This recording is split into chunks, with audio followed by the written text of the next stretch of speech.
فی زمانہ ہم جو حالات دیکھ رہے ہیں پوری دنیا میں آج جنگوں کے حالات جو پیش کیے جا رہے ہیں، لوگ تو اب یہ خبریں ایسے سن رہے ہیں، کسی کے ہاں بم گرنے کی، میزائل گرنے کی، تو ایسا لگ رہا ہے جیسے بچے پٹاخے پھوڑ رہے ہیں۔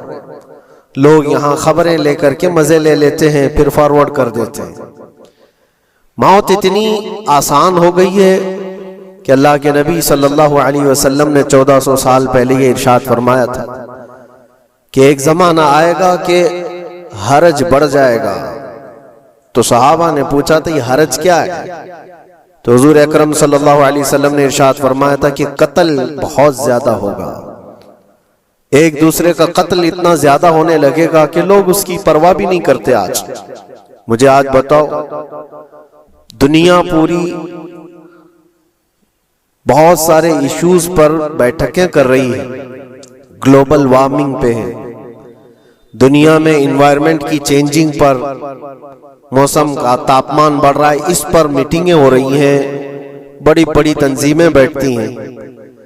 یہ ڈھکوسلا ہے یہ دنیا کا، یہ مغربی دنیا، ویسٹرن کنٹریز کا دکھاوا ہے۔ یہ اینیمل لاورز کو بھی باہر لے کر کے آتے ہیں، ان کو بہت زیادہ کوریج دیا جاتا ہے۔ یہ کتے سے پیار کرنے والا ہے، یہ مرغی سے پیار کرنے والا ہے۔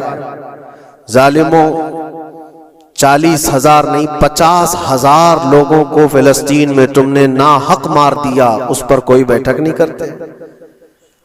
موت اتنی آسان ہے انسانوں کی، جنگ جس سے ہے، مقابلہ جس سے ہے، تمہارا آپس میں برابر کی طاقت کا مقابلہ ہو تو سمجھ میں آئے کہ ایک دوسرے کی فوجوں سے مقابلہ ہے، ادھر کی فوج بھی مر رہی، ادھر کی فوج بھی مر رہی ہے، لیکن نہتے بچوں کا کیا قصور؟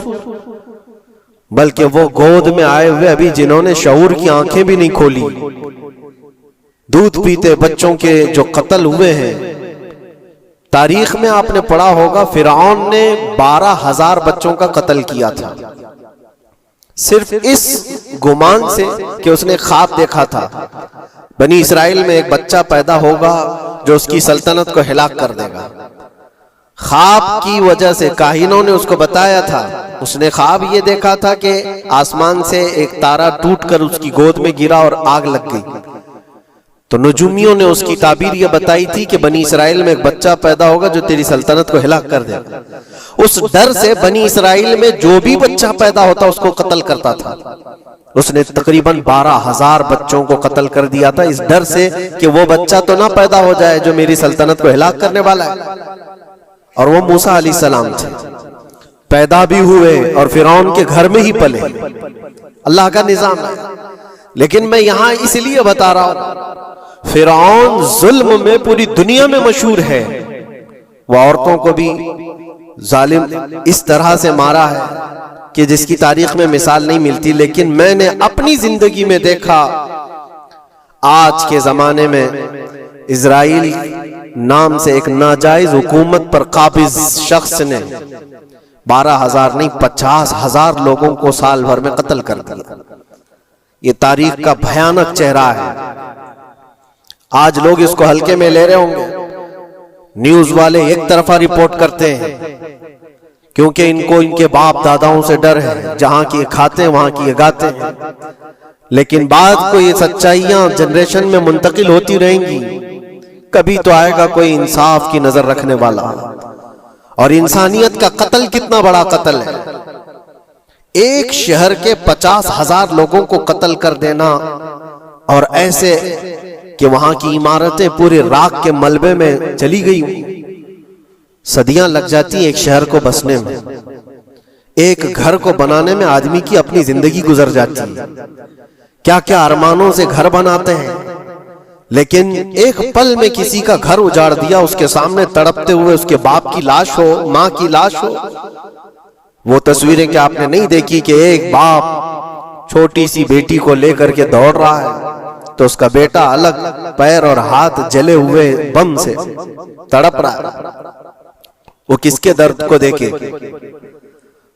یہاں تک کہ میں نے دیکھا کہ بیٹی کو باپ یہ نصیحت کر رہا ہے تھوڑا اور صبر کر لے بیٹا، شہادت ملنے والی ہے۔ کون کرتا ہے یہ؟ موت سے پہلے اپنے بچے کو اتنی تلقین کر دے۔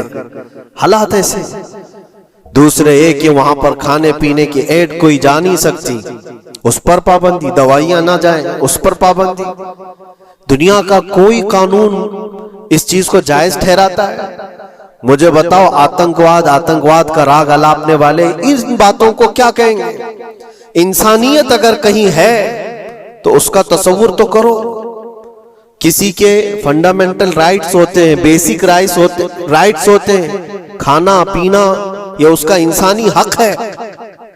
دشمنی تم سے جن کی ہے ان کے ساتھ مقابلہ کرو، عام شہریوں کے ساتھ نہیں۔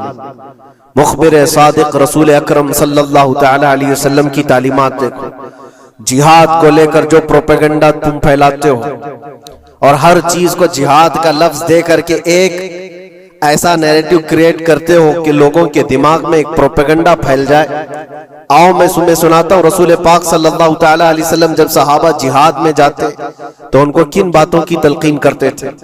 سب سے پہلے مجاہدین صحابہ سے کہتے جس جگہ تم جا رہے ہو مقابلہ تمہارا جن کے ساتھ ہے انہی سے مقابلہ کرنا، جو تمہارے خلاف تلوار اٹھائے اس کے خلاف تم تلوار اٹھاؤ، اور راستوں پر بیٹھے ہوئے بوڑھوں کو ہاتھ نہ لگانا، کسی عورت کے ساتھ چھیڑ چھاڑ نہ ہو، حاملہ عورتیں اگر قید میں آ جائیں تو انہیں چھوڑ دینا۔ یہ حضور پاک صلی اللہ علیہ وسلم کی تعلیمات ہیں۔ حتیٰ کہ رسول کریم صلی اللہ علیہ وسلم نے فرمایا جس شہر میں تمہارا غلبہ ہو جائے، تم غالب آ گئے وہاں کی فوج پر، تو وہاں کے رہنے والوں کے بچوں کو نہ ظلم کرنا، ان کو نہ پکڑنا۔ پھر تعلیمات میں یہ ہے وہ چاہے جس مذہب کے بھی لوگ ہیں ان کے معبدوں کو، ان کی عبادت گاہوں کو ختم نہیں کرنا، ان کی عبادت گاہوں کو توڑ پھوڑ نہ کرنا جس شہر میں تم جا رہے ہو۔ یہاں تک کہ حضور اکرم صلی اللہ علیہ وسلم کی تعلیمات تو دیکھو، حضور یہ تک فرماتے تھے مجاہدین صحابہ کو کہ جس شہر میں تم جا رہے ہو وہاں کے درختوں کے پتے بھی نہ اکھاڑنا، درختوں کو بھی نہ نقصان پہنچانا۔ جنگی تعلیمات کو آج کوئی نظر میں نہیں رکھتا ہے۔ دنیا کہتی ہے کہ جنگ کے دوران بھی کچھ اصول ہوتے ہیں، لیکن کوئی اصول نہیں۔ ہم نے دیکھا ہے جس کی طاقت ہے اس کا بول بالا ہے۔